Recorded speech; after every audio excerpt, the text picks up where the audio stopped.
What did discipline look like in your house? Mm, spankings. You got spankings? No. Did mom do it or did dad do it? Mostly, I remember my mom, and you didn't want dad to do it because that was a harsher punishment. Fail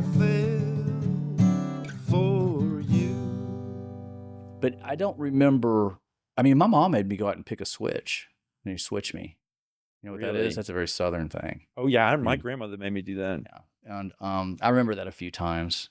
Back of the legs, just brutal.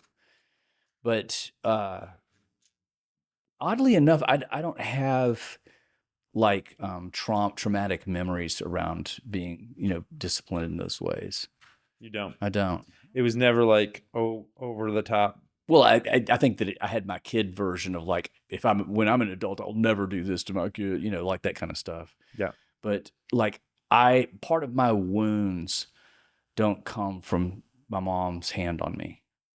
Yeah. And I know what that looks like in other people. So it's one of the things, the cool thing about being a therapist is that you start to see other people's reactions to fairly common things that kind of run through the human experience. And I realized like, oh, being disciplined in that way, in some ways, maybe made me feel safe.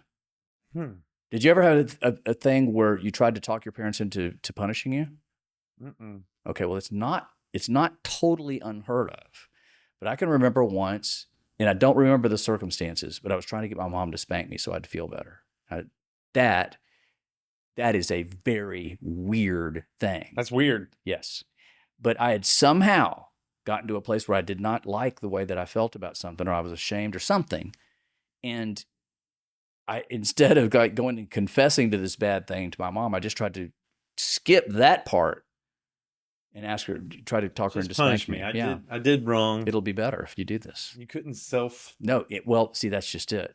That was step one to learning how to be hard on myself.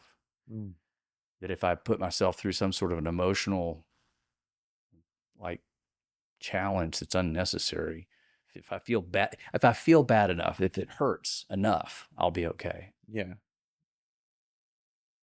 It's really pretty weird. And it's not an unheard of thing. However, it's not very common. Normally, it's more sort of like Stockholm syndrome type stuff. It's like, you get released from being a prisoner, and so you're not very comfortable with anybody being nice to you. Like you're calibrated towards like understanding situations through pain. Mm-hmm. It's just this was just a weird version of that. Yeah.